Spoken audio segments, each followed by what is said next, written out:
situations where you really don't have the skills to even manage the effort. Yeah. So, and so we've got examples of both. Yeah, because I mean it's been real controversial here, as you all know. You know, this whole insourcing thing. You know, and what should the contractors do? What should the government employees do? And you know, it's funny if you go back over the years. It's like a pendulum swinging. You know, you swing one way, and the government gets bigger, and then you swing back the other way. And I would venture to guess that this election may impact which direction that goes. This midterm election could potentially impact that same issue once again. Ken, managed services versus ownership. We do a combination, so it really gets back into, you know, what is the total cost of ownership, what's the return on investment, and the funds you have available for doing that. So we just finished doing a contract for SharePoint as a service. That's coming. We're in the process of finishing up one for email as a service, so we're going to be outsourcing those capabilities. Other things, the answer is, you know, look at what they're offering, and I can do it cheaper myself. Right. So for those kind of things, if I save significantly, then the answer will be we'll do it ourselves, and then either do a level 1, level 2, or level 3 support. So it all depends. If we can do it cheaper, we're more than happy to give somebody else the headaches. If it costs more, the answer is I don't have any more money. Right. So I'm looking at how I can save money. Right. So really have to come back in and do a business case on what it is, do the cost-benefit analysis, look at the alternatives, look at the total cost and the available funding, and from there we make the decision. Okay.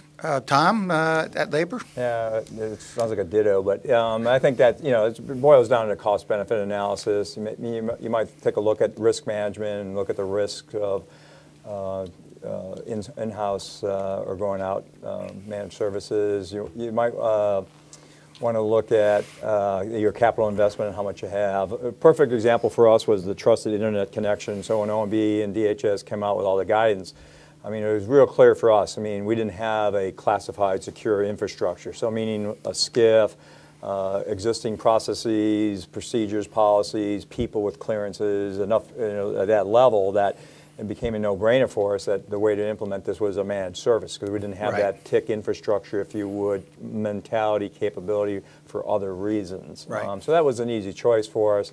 I think if you do the cost-benefit analysis, look at the risks, what's your budget, you know, your capital investment, are you going to routinely get, you know, lots of money every year to refresh it, or is it easy to play the flat fee and streamline that? So. Yeah, it's interesting. Of all that. It's interesting. I hate to keep using this analogy, but it's kind of interesting because, you know, you buy the phone, but you get the service, you know. But and then the question is, which cost you more? Now, that could be if you have kids that are on the family plan. That might actually fit into that question too. But let's talk about how you deal with decision making. You know, at least when I was there, if we would be talking about consolidating, going places, you know. I would have, everybody would be the smartest person in the world to work for me, you know, and we need SAP, we need Oracle, we need Microsoft, we need open source, we need whatever, pick it, you know, and there'd be like all this discussion. Do you have like a governance structure in place or anything like that that allows you to come to make these decisions about which way you're going to go and which kinds of products and solutions? Let's start with Tom this time. Tom, how do you resolve those discussions? Right. Okay, so we do have a governance process, and we do have we formed a governance process to look at infrastructure optimization, maybe 5-6 years ago, and it was built on a consensus model, which is very, very difficult. But we wore a lot of agencies down. We had just enough support from upper management, briefed upper management. Didn't receive a lot of criticism, so we just kept marching along, and little by little, you know, we arrived at the end result. You know, 9 networks down to 1. It probably took us 3 times longer to do that. Than, now, in today's environment, as I mentioned, I have a DepSec and a secretary that believes very much in IT modernization, and so I have the executive sponsorship. So you have to have that. I think you have to have that continuing executive sponsorship. You just can't have them issue a memo, and then that's the last thing they do. So what we're also doing then is probably forming an executive steering committee board to hear, you know, various options and where we want to go. And then underneath there, you know, we have a variety of focus groups. I think someone said earlier in the conversation, it's real important for these agencies, or whoever you're bringing together to have skin in the game. You know, you have to bring them in, be part of the solution, listen to their ideas. There's a lot of good information there. As long as they feel part of the decision making and the process, and you know, at the end of the day, they'll be on board more and more as that progresses. So that works out really well. Yeah, terrific. Yeah, that consensus thing's tough. I used to have the theory that if you have more than one person in the room, you don't have a chance to get consensus on any issue. Sometimes one. In fact, I'm actually on record, a true story. I was the acting assistant secretary of management and also the CIO, and at an acquisition board meeting, I approved an IT project, and then the next day at the CFO meeting, where I was the assistant secretary, I disapproved the project that I approved the day before because we didn't have the money to cover it. And I'm actually on record, you know, somewhere there's a file that has me approving and then disapproving the same program. Paul, how about governance? I know Treasury is easy for me because I would just threaten to take the IRS money. And then IRS never succeeded. Then IRS stepped up. Well, IRS then would step up and cover some of the quote poorer bureaus and so forth. But anyway, is there governance structure that for these decision making used in New York City or transportation or? Well, I had worked here a fair amount in federal government and was exposed to both a lot of the work that went on in the prior administration around enterprise architecture and the whole Exhibit 300 processes, and tried to bring them to the city government in a modified version. We don't have the bureaucracy that the federal government does. So frankly, trying to do something like the way the Exhibit 300 process works would have never worked in New York City. That would have been laughed out of town. But the concept was right. So. Because what the concept does is it forces you to come forward with your budgets and do business cases and look at alternatives. And so we implemented that. I had to partner up with we have an OMB in New York City as well, and I partnered up with them and created a joint task force to get that implemented and force anybody with a request that was going to be, I think we made it over $5 million, that basically had to come forward with a mini kind of Exhibit 300.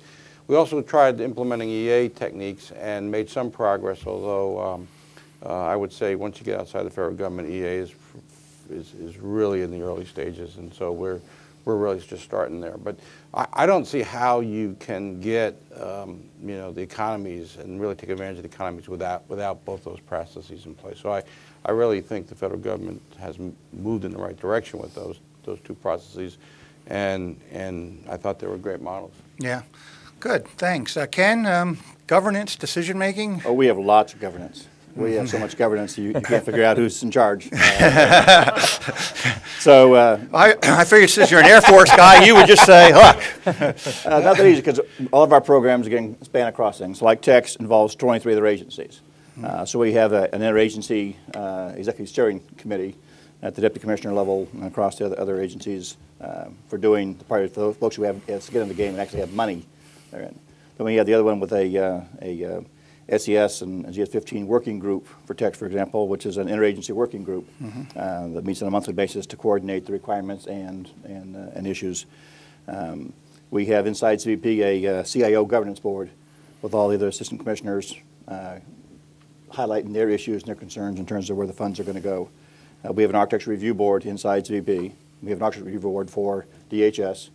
We have a CIO governance board for DHS. We have a DHS IT systems governance board that I help co-chair with the Deputy CEO from DHS and all the other components. So we have those. Then we have separate processes for our Chief Financial Officer and for the CAE. And the trick is getting all those aligned so you can actually get things done. It's a challenge. I bet you go to an awful lot of meetings. We go to a lot of meetings.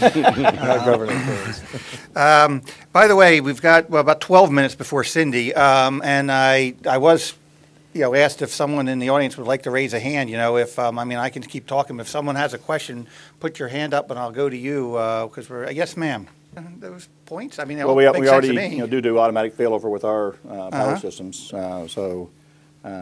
Obviously, we consume a huge amount of electricity from the power grids. We also have automated systems. We have your UPS systems for your power systems. In case it goes down, you got at least 20 to 30 minutes of uninterrupted power. During that time period, you kick on your generators automatically. They roll up, and you have an extra 5 megawatts of generator power. I got a generator. Those are normal nowadays in the modern setters and capabilities. I just installed a generator at my house. We were 5 days in the winter with no power and 5 days in the summer with no power. I said, how much does one of those generators cost? I can stick here. I don't want to do this anymore and keep throwing the food away and stuff. But Tom or Paul, any comments? Well, it's interesting. If you think about it, people are the most expensive asset any organization has, right? And so making people productive is really important. And you know, so many times we because we don't have the right tech refresh budgets or whatever, you know, we have people working on 5-year-old computers and it takes, you know, 3 minutes or 5 minutes to even power up or whatever, and that's all wasted time. And you're absolutely right. I mean, we're penny foolish so many times on things well, like that HSPD 12 thing, I'm sure, solved everything. Now everybody in the government has one card that gets them into every computer in every government agency, right? I remember last year at the FC event, Charlie Allen came out and was talking about how they're consolidating all these biometrics and whatever, and he was wearing 14 cards around his neck. Anyway, any other questions out here before we go? Yes. With the move away from a distributed computing environment with centrally managing everything, what are you guys doing to revamp the support structures? All right, so if we, this is another pendulum, by the way. Remember, everything was mainframes and everything went out to the regions and everything came back. You know, it's another pendulum thing here. But does it require you to change your, you know, internal support and resources and whatever, and how are you going about doing that? Let's start with Ken. All right. So we have that same challenge, especially as you reduce your budgets and you're cutting out some of your IT support staff. So we moved toward a centralized technology support thing. So you're no longer have just a simple help desk. You have a technology support capability that tries to do Tier 1 and Tier 2 support. The idea is to automate the things as much as possible so that we can also leverage capabilities. So as you need to have new things like an application added to your workspace, you don't have to have someone come to your desktop to do that. I can push it out to you. If you're not using that application after 60 days, we delete it. It goes into a little icon at the bottom of your desk. If you need it, you can pull it back up again and have it deployed in a minute or two.